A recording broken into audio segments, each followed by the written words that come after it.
A Campfire Tales production of the Apples of Immortality.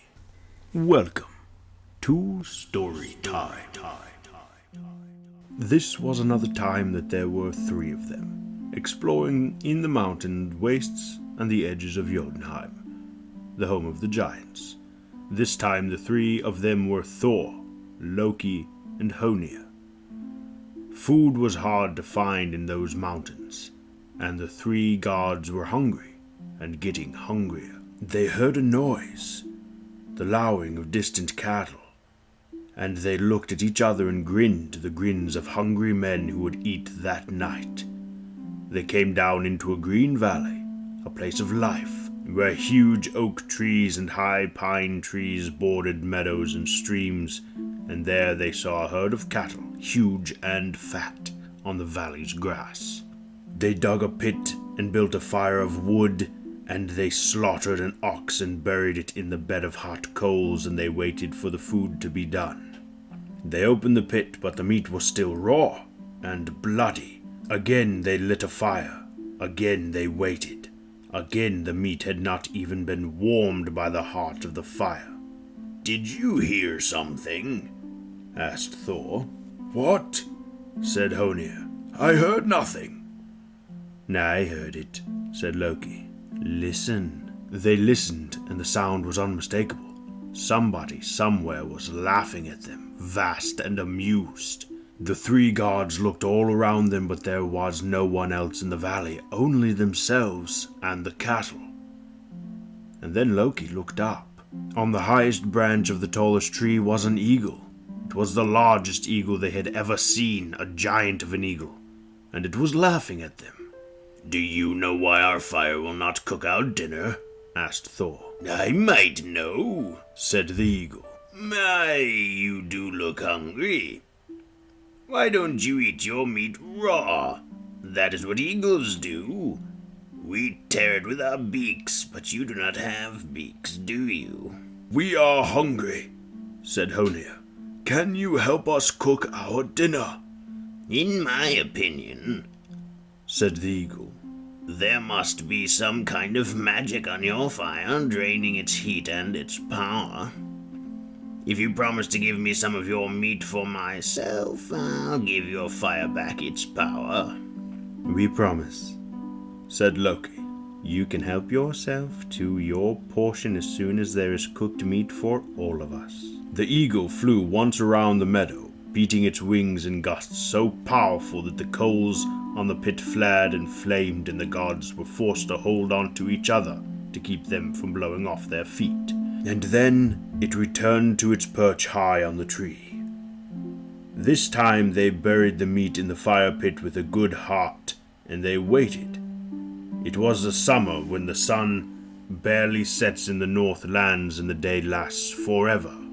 So it was late in the night that still felt like day, when they opened the pit, to be met with a glorious smell of cooked beef, tender and ready for their knives and their teeth. As the pit was opened, the eagle swooped down and seized in its claws the two rear haunches of the ox, along with the shoulder, and began to tear at it with ravenous beak. Loki was furious, seeing much of his dinner about to be devoured, and he struck the eagle with his spear, hoping to force it to drop its plundered food. The eagle flapped its wings hard, creating a wind so strong it almost knocked the gods over, and it dropped the meat. Loki had no time to enjoy his triumph, because he discovered the spear was stuck in the great bird's side, and as the eagle took off into the air, it carried him with it. Loki wanted to let go of his spear, but his hands were stuck to the shaft. He could not let go. The bird flew low, so Loki's feet dragged over stones and gravel, over mountainside and over trees. There was magic at work, and it was a magic mightier than anything Loki could control. "Please," he shouted, "stop this.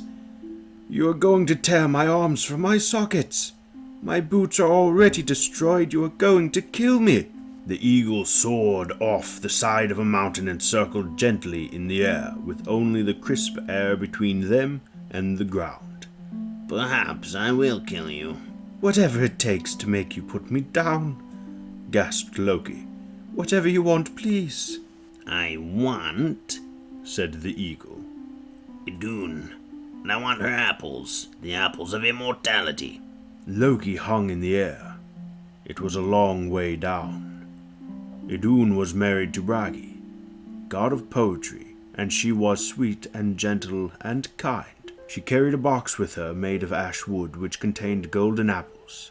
When the gods felt age beginning to touch them, to frost their hair or ache their joints, then they would go to Idun. She would open her box and allow the god or goddess to eat a single apple. As they ate it, their youth and power would return to them. Without Idun's apples, the gods would scarcely be gods. You are not saying anything.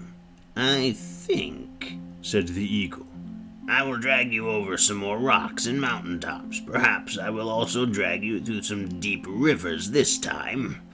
I'll get the apples for you, said Loki. I swear it.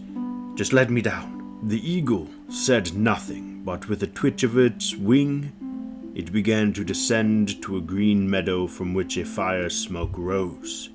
A swoop down to where Thor and Honir were standing, open-mouthed, looking up at them.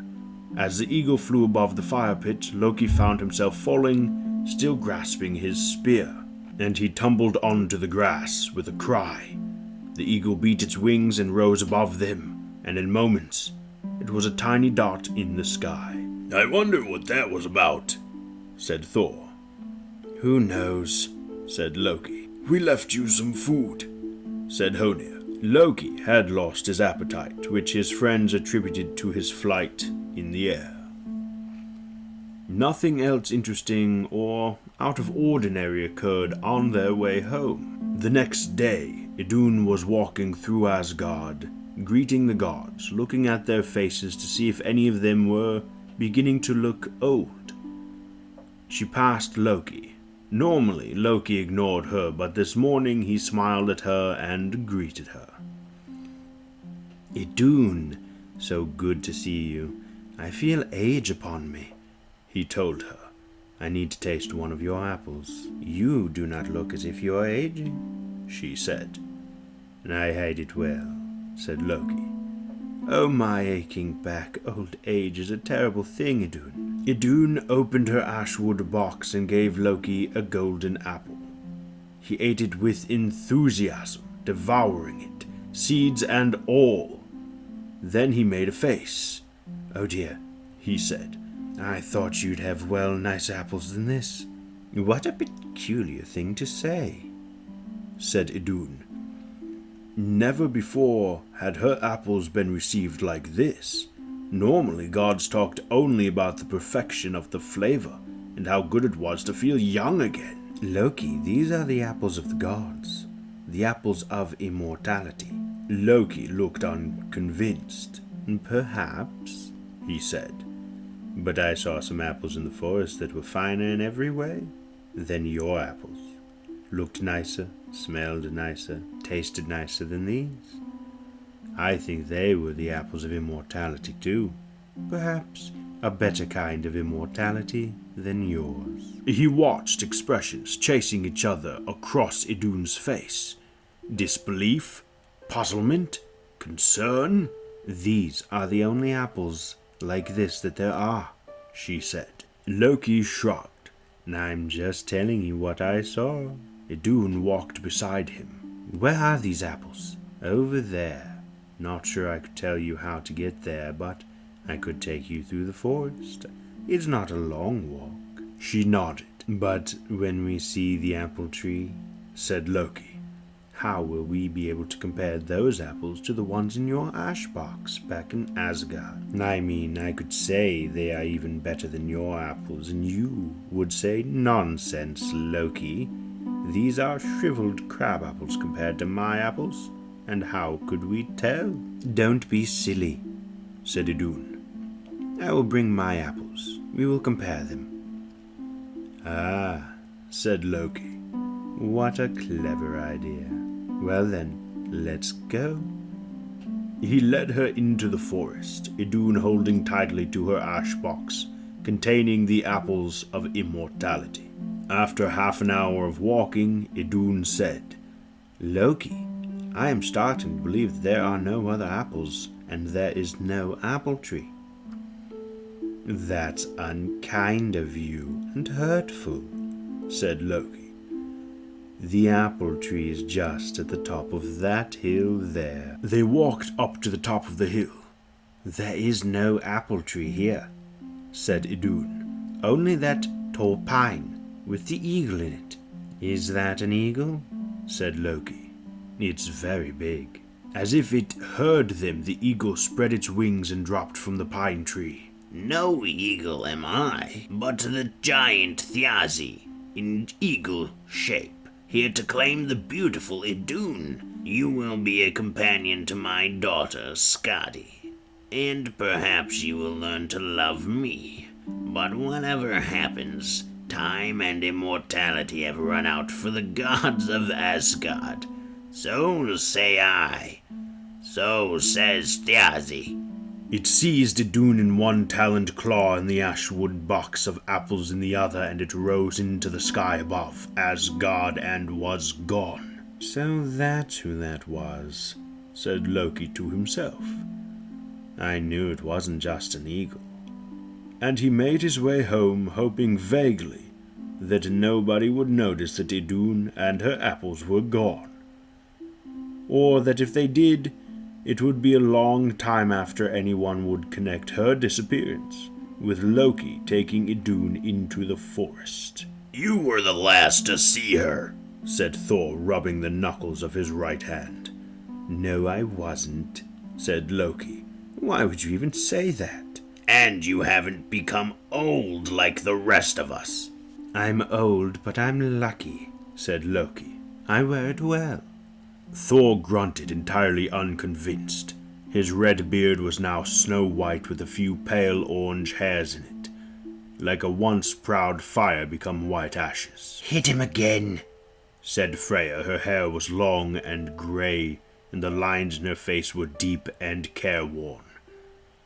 She was still beautiful, but it was the beauty of age, not of a golden-haired maiden. "He knows where Idun is, and he knows where the apples are." The necklace of the Brising still hung around her neck, but it was dull and tarnished, and it did not shine. Odin, father of the gods, held on to his staff with knobby, arthritic fingers, blue-veined and twisted. His voice, always booming and commanding, was now cracked and dusty. "Do not hit him, Thor," he said in his old voice. "You see, I knew that you at least would see reason, old father," said Loki. "I had nothing to do with it. Why would Idun have gone anywhere with me? She didn't even like me." "Do not hit him," repeated Odin, and he peered at Loki with his one good eye, now glucose gray. "I want him to be whole and unbroken when he is tortured. They are heating the fires now and sharpening the blades and collecting the rocks. We may be old, but we can torture and we can kill as well as we ever could when we were in our prime. And the apples of Idun to keep us young." The smell of burning coals reached Loki's nostrils. If I managed to work out what happened to Idun, if I were somehow to bring her and her apples back to Asgard safely, could we forget all about this torture and death? "It is our only chance at life," said Odin, in a voice so old and cracked that Loki could not tell whether it was the voice of an old man or an old woman. "Bring Idun back to Asgard and the Apples of Immortality." Loki nodded. "Unfasten these chains," he told them. "I'll do it. I'll need Freya's falcon feather cloak, though." "My cloak?" asked Freya. "I'm afraid so." Freya walked stiffly away and returned with a cloak covered in falcon feathers. Loki's chains were unfastened, and he reached for the cloak. "Don't you think you can just fly off and never return?" said Thor. and he stroked his white beard meaningfully. "I may be old now," he said, "but if you do not return, ancient as I am, I will hunt you down wherever you hide, and I and my hammer will be your death, for I am still Thor, and I am still strong." You are still extremely irritating. Save your breath, and you can use your strength in making a pile of wood shavings beyond the walls of Asgard. An enormous pile of wood shavings. You will need to cut down many trees and chip them into thin shavings. I'll need a long, high pile, as long as the wall, so you should start now. Then Loki wrapped the falcon cloak tightly about himself, and in falcon form, flapped his wings and rose, faster even than an eagle, and was gone, flying north toward the lands of the frost giants. Loki flew in the shape of a falcon without pause until deep in the lands of the frost giants. He reached the fortress of the giant Thiazi, and he perched on the high roof, observing all that went on beneath. He watched Thiazi, in giant form, lumber out of his keep and walk across the shingle to a rowing boat, bigger than the largest whale. Thiazi hauled the boat down the strand into the cold waters of the northern ocean and rowed with huge strokes out into the sea. Soon he was lost to sight. Then Loki flew as a falcon about the keep, peering into each window as he went. In the farthest room, through a barred window, he saw Idun, sitting and weeping, and he perched on the bars. "Cease your weeping," he said. "It is I, Loki, here to rescue you." Idun glared at him with red-rimmed eyes. "It is you who are the source of my troubles," she said. "Well, perhaps, but that was so long ago. That was yesterday's Loki. Today's Loki is here to save you, and to take you home." "How? Do you have the apples with you?" "I am a goddess of the Aesir," she told him. "Where I am, the apples also are." She showed him the box of apples. "That makes things simple," said Loki. "Close your eyes." She closed her eyes, and he transformed her into a hazelnut in its shell, with the green husk still clinging to it. Loki closed his talons on the nut, hopped up to and between the bars of the window, and began the journey home. Thiazi had a poor day's fishing. No fish were biting for him. He decided that the best use of his time would be to return to his keep and pay court to Idun. He would tease her by telling her just how, with her and her apples gone, all the gods were frail and withered, drooling, palsying, quivering hulks, slow of thought and crippled in mind and body. He rode home to keep and went to run to Idun's room. It was empty. Thiazi saw a falcon's feather on the ground, and he knew in that moment where Idun was and who had taken her. He leapt into the sky in the form of an eagle even huger and mightier than any he had ever been before, and he began to beat his wings and flew faster and even faster towards Asgard. The world moved beneath him, the wind blew about him, he went even faster, so fast that the air itself boomed with the sound of his passing. Thiazi flew onward. He left the land of the giants and entered the land of the gods. When he spotted a falcon ahead of him, Thiazi let out a scream of rage and increased his speed. The gods of Asgard heard the screech and the boom of the wings, and they went to the high walls to see what was happening. They saw the little falcon coming towards them, the enormous eagle so close behind it. The falcon was so close. "Now?" asked Thor. "Now!" said Freya. Thor set fire to the wood shavings. There was a moment before they caught, a moment just long enough for the falcon to fly over them and to settle inside the castle. And then, with a whoosh, they burst into flames. It was like an eruption, a gout of fire higher than the walls of Asgard itself, terrifying and unimaginably hot. Thiazi, in eagle form, could not stop himself, could not slow his flight, could not change direction. He flew into the flames. The giant's feathers caught fire the tips of his wings burned, and, a featherless eagle, he fell from the air and crashed into the ground with a bang and a thud that shook the fortress of the gods.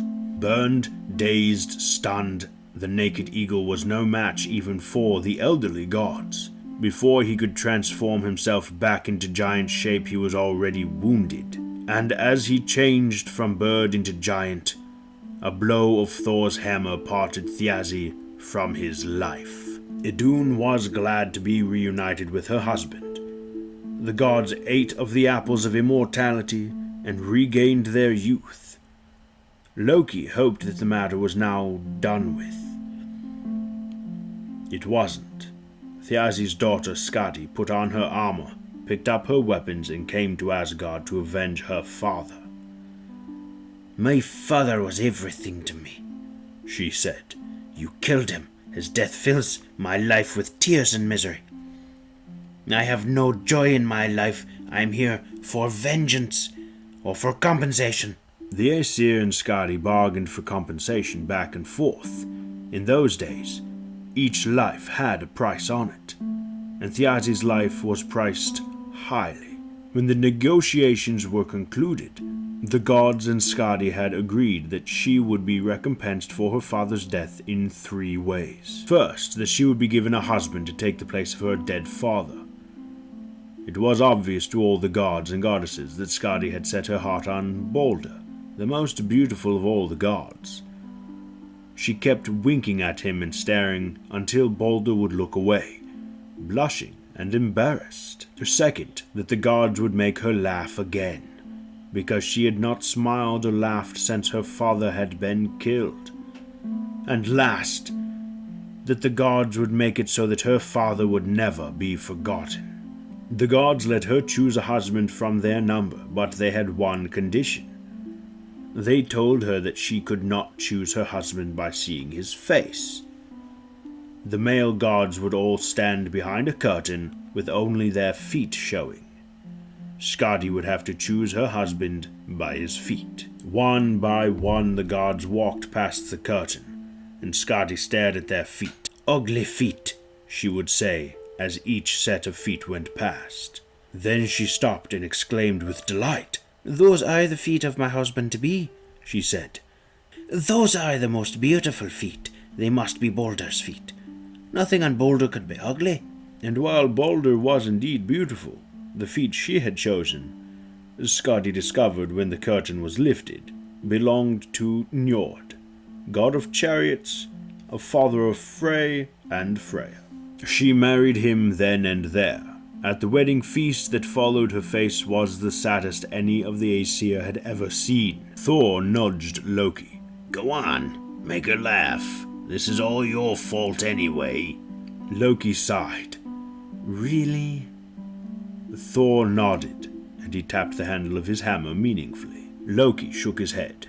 Then he went outside, to pens where the animals were kept, and he came back into the wedding feast leading a large, extremely irritated billy goat. Loki irritated the goat even more by tying a strong rope tightly around its beard. Then Loki tied the other end of the rope around his own private parts. He tugged on the rope with his hand. The goat screamed, feeling its beard tugged painfully, and it jerked back. The rope pulled hard on Loki's. Loki screamed and grabbed for the rope again, yanking it back. The gods laughed.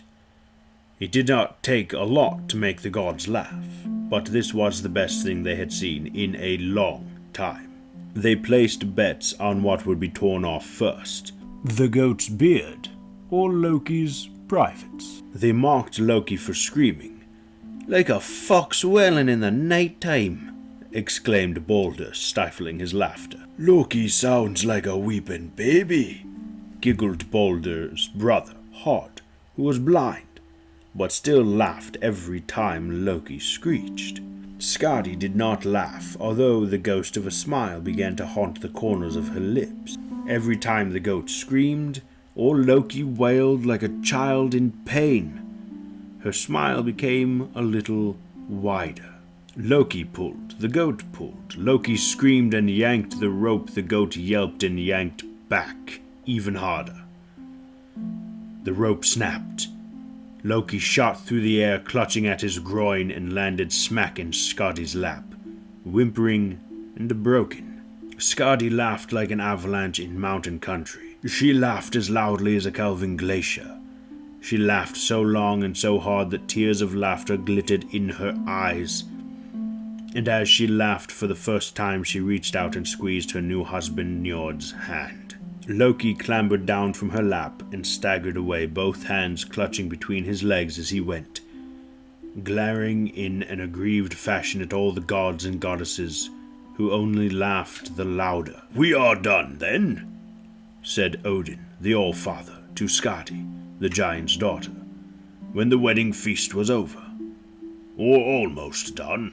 He signaled Skadi to follow him out into the night, and she and Odin walked out to the hall together, with her new husband by her side. Beside the funeral pyre the gods had made for the remains of the giant, 2 huge orbs sat, filled with light.